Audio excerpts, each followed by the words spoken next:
realizing the vision of a 45-minute city in the west of Singapore under the Land Transport Master Plan 2040.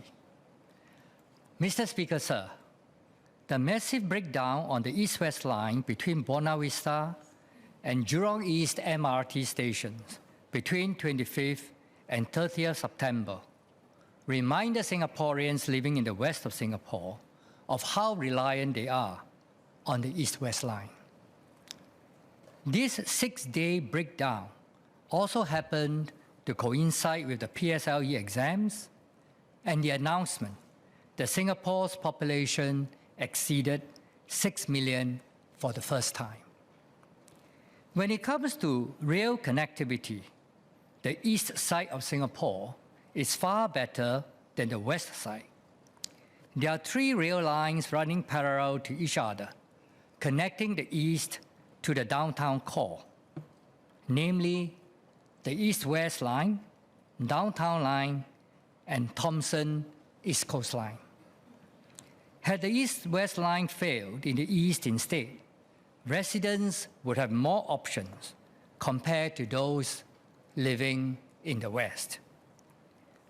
On the other hand, during the 6-day disruption, residents in the west who were traveling to and from their workplaces downtown had no alternative option to get them home by MRT.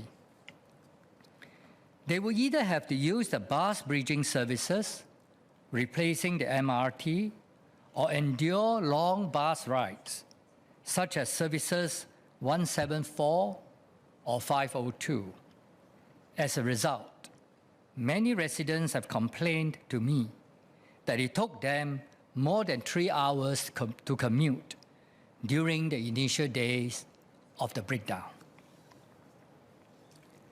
In 2019, the LTA has set an ambitious goal in the Land Transport Master Plan 2040 to make Singapore a 45-minute city where Singaporeans should spend no more than 45 minutes to complete 9 out of 10 peak period journeys.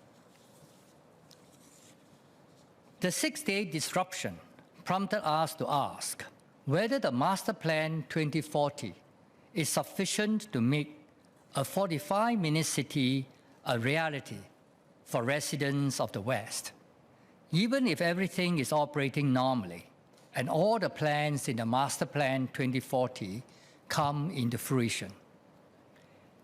The government will argue that the upcoming Jurong Region Line and Cross Island Line will improve connectivity in the West.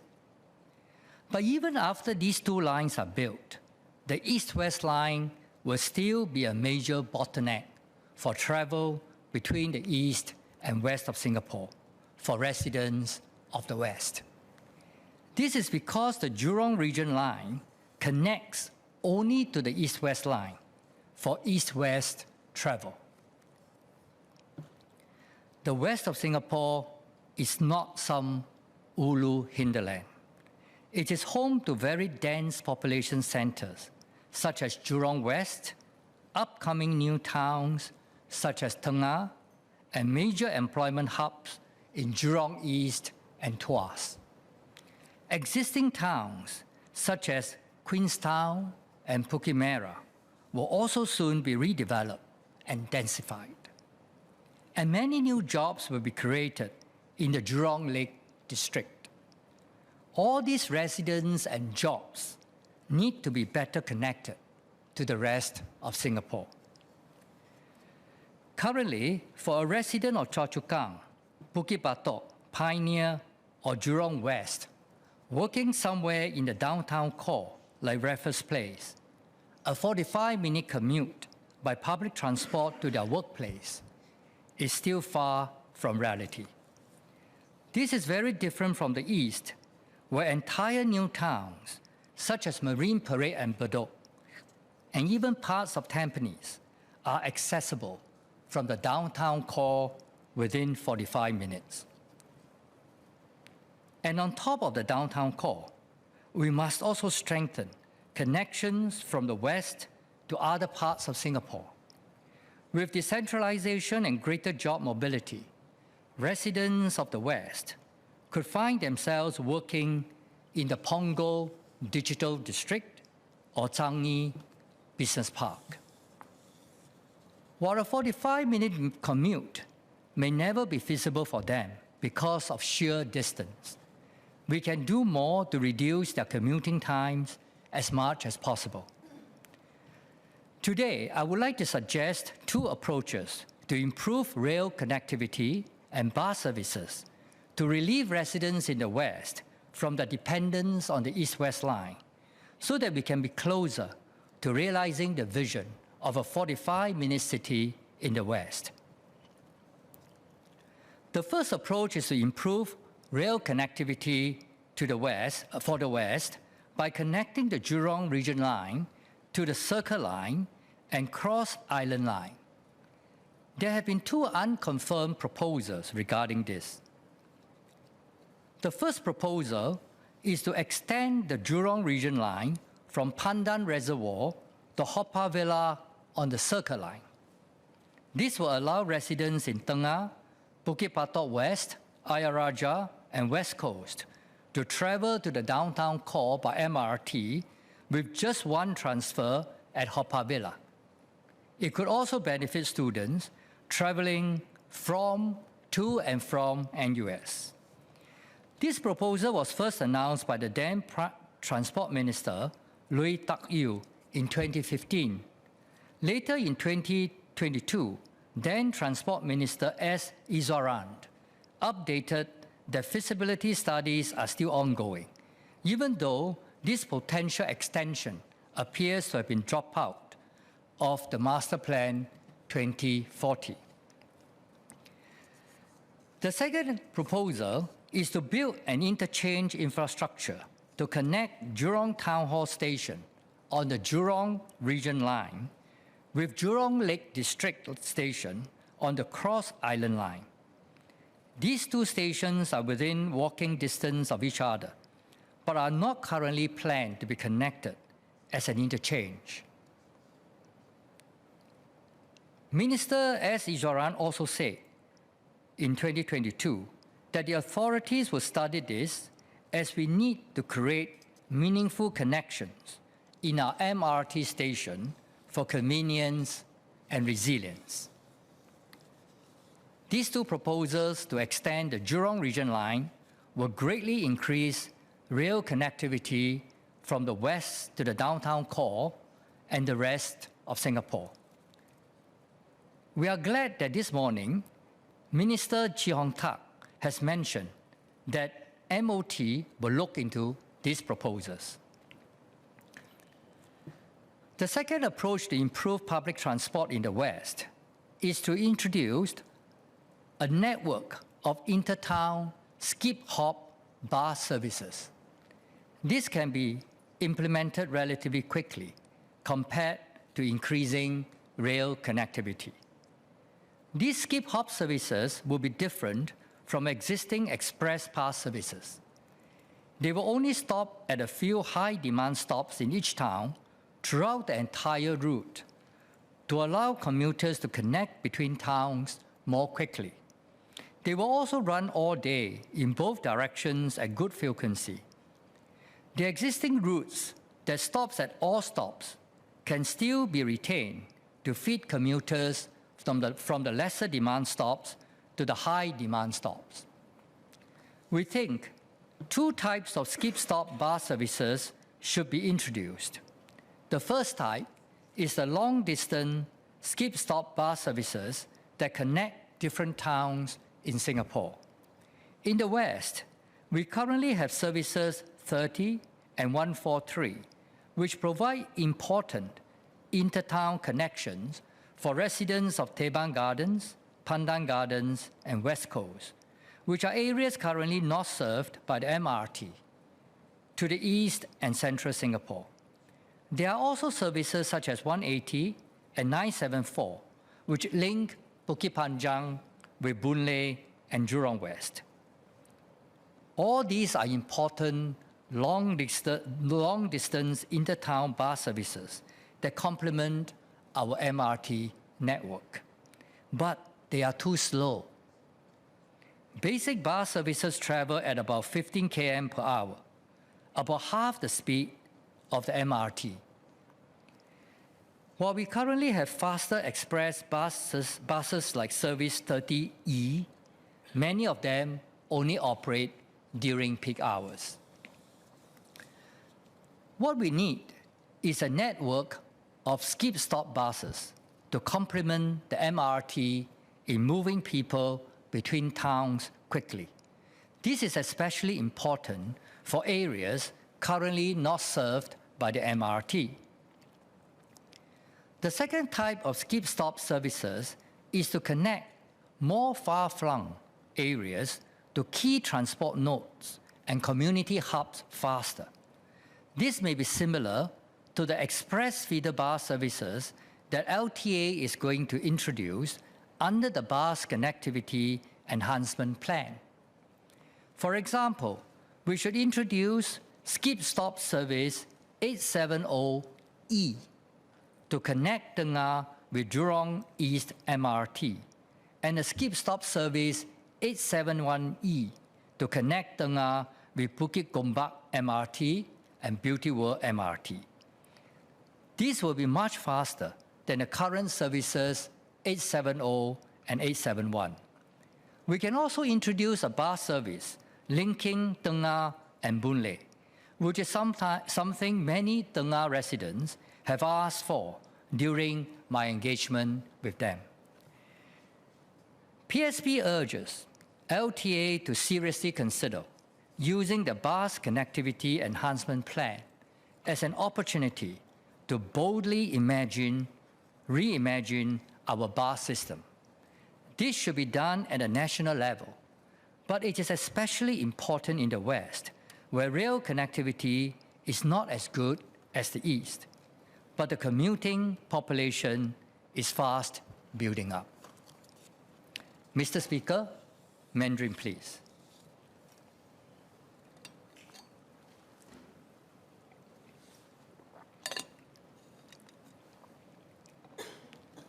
议长先生，3个月，东西线预览东站和Buona Vista站之间发生了史无前例的6天大规模中断，这让居住在新加坡西部，尤其是预览西、预览东和金文泰的国人意识到，他们是多么依赖东西线这条关键铁路基础设施。路教局在2019年发布的2040陆路交通发展总蓝图中，曾设下愿景，到了2040年，新加坡将成为一个45分钟城市。这意味着在繁忙时间，90%的公交路程还能在45分钟内完成。然而，对于西部的居民而言，这个愿景目前依然是个空想。前进党认为，若要让西部居民达成这个愿景，政府应该落实2项仍在研究中关于预览区域线的提案。第一个提案是将预览区域线从班丹蓄水池站延伸到环线的虎豹别墅站。第二个是将预览区域线的预览镇大会堂站和跨岛线的预览湖区站衔接成一个转换站。为了加快补充西部的铁路网络的不足，我们也建议政府在今年推出的巴士连接增强计划中加入跳站高速巴士服务，衔接全岛各地，让西部的国人更快捷的上班和出游。我们希望3个月的地铁大瘫痪会激发政府更关注西部的公共交通目前不足的地方。每一个新加坡人都应该享有更好的公交服务。Mr. Speaker, sir, in conclusion, last month's massive train breakdown has shown us how dependent the residents of the West are on the East-West Line to get around Singapore. We hope the government will be in favor of the proposals to link the Jurong region line to the Circle Line and the Cross Island Line to reduce that dependency. In addition, for more immediate relief and to complement the less developed MRT network in the West, we have recommended the government to consider introducing a network of skip-stop bus services. This should be done at a national level, but it will especially benefit residents in the West who are currently very reliant on the East-West Line. PSP hopes that the recent unprecedented disruption will spur the government to conduct a thorough review of the plans under the Land Transport Master Plan and Bus Connectivity Enhancement Plan to improve public transport in the West while striving to level up our public transport for the whole of Singapore. Public transport needs to serve everyone in Singapore. We must work harder to realize the vision of a 45-minute city for all Singaporeans. Thank you. For country, for people. SMS Emiko.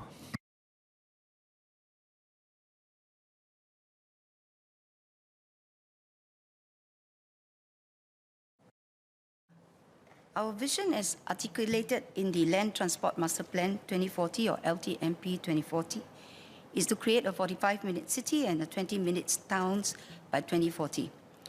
The 45-minute city goal goes beyond reducing travel times. It is also about reshaping how we think about urban connectivity, such as creating more employment centers and better linking them up with residential areas. Mr. Leong spoke about the transport connectivity in the West. Members such as Mr. Don Wee, Mr. Liang Eng Hua, Mr. Patrick Tay, Ms. Rachel Ong, and Mr. Zulkarnain Abdul Rahim had also previously asked parliamentary questions about our plans to improve transport connectivity in the West. Residents from Tengah have also provided LTA and myself with specific feedback on their estate, which we have already been addressing. Let me share about the progress that we have made thus far and our ongoing efforts to improve transport accessibility, connectivity, and resilience for residents in the West. I'm glad to note that Mr. Leong's suggestions, in fact, support the plans we have made for transport connectivity in the West. Let me begin with our rail network, the backbone of our public transport system. Today, besides the Bukit Panjang LRT, residents in the West are served by the North-South, East-West, and Downtown lines. While Mr. Leong has claimed that the East is far better than the West, with all due respect, I think this is not a fair comparison, as there are differences in geographical characteristics, stage of development, and travel patterns. With planned expansions to the rail network, we are on track to having 8 in 10 households in the West within the 10-minute walk of a train station by the 2030s, which is aligned with our target for the entire island.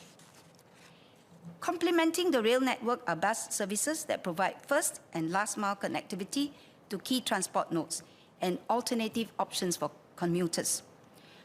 More than 1/3 of our bus routes ply in the West, including express bus services that connect residents in the West directly to job centers in the central area.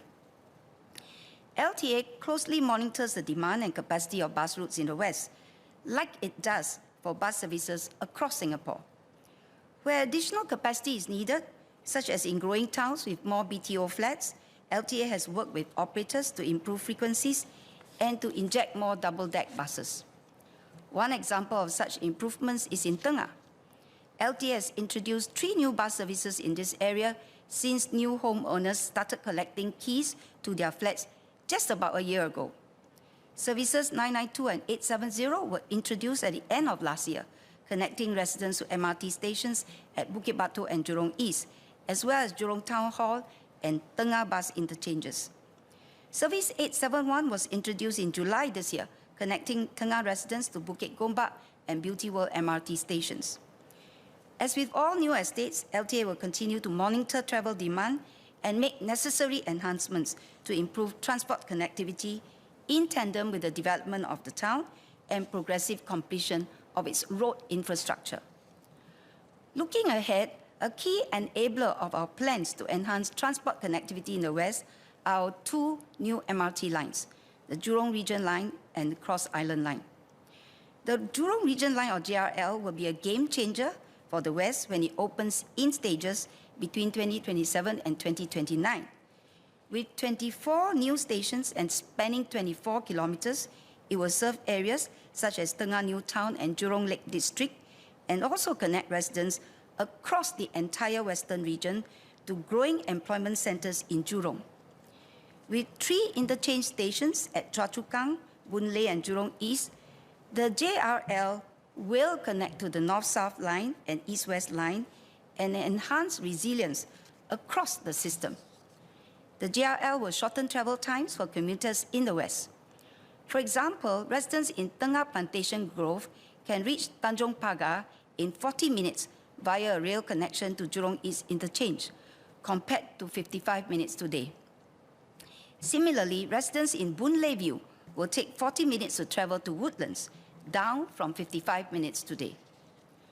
For the connection between the Jurong Town Hall Station on the Jurong Region Line and the Jurong Lake District Station on the Cross Island Line, or CRL, Mr. Leong will be pleased to know that there will be good pedestrian connectivity between the two stations. By the early 2030s, the CRL will further enhance the west connection to the east and northeast regions. It will serve areas such as West Coast and parts of Clementi that do not currently have direct links to the rail network, and connect residents to growing employment centers in Punggol and Changi. Commuters in the West will be able to use the CRL to connect to every radial line in our MRT network. It will also shorten travel time significantly for some journeys. Currently, a journey from West Coast to Pasir Ris will take 70 minutes, and a journey to Ang Mo Kio will take 60 minutes. With the CRL, these journeys will be reduced to 45 minutes to Pasir Ris and 30 minutes to Ang Mo Kio. In the mid-2030s, the new Sungai Kadok interchange station along the North-South Line will provide commuters in the Northwest a more direct transfer to the downtown line. The new Brickland station between Choa Chu Kang and Bukit Gombak stations will also offer residents living in Keat Hong, Bukit Batok West, and Tengah faster and more convenient access to the rail network. Beyond these projects, we are also planning for the next bound. As Minister Chi mentioned earlier, LTA has been studying a West Coast extension in tandem with further developments in the area, which will connect the JRL line to the Circle Line and further improve rail connectivity and resilience for the West. At the same time, we recognize that buses remain integral as they enable more residents to access the rail network and other amenities. This is especially important as new housing developments are being completed at a faster pace, which means that there are new needs that have to be met. We recognize that as the planned expansion of our rail network will take some time to complete, improving bus connectivity will help meet travel demand in the immediate term. That is why we have taken further steps through the recently announced Bus Connectivity Enhancement Program. Some measures include introducing more peak-hour express bus services for faster connection to the city, as well as new express feeder services, which will bypass stops to take a more direct route to connect residents in further away estates to existing transport nodes and town centres. Mr. Leong's suggestion for buses is no different from this. We will also speed up the pace of introducing new trunk and feeder bus services and improving bus frequencies to improve connectivity for the early batches of residents who move into new estates like Tengah. LTA is progressively identifying these enhancements in consultation with stakeholders. Beyond improving transport connectivity, we are also building jobs closer to residents. With the development of regional centres like the Jurong Lake District and Jurong Innovation District, residents in the West will have even more employment opportunities close to home. Mr. Speaker, while we have made substantial progress, we are not done building a more connected Singapore. Our plans to improve transport infrastructure will take time. So I seek the patience and support of Singaporeans and our residents in the West as we press on with enhancements to our public transport network in the coming years. With the support of this House, I am confident that we will realize our vision of a well-connected and vibrant home for all residents.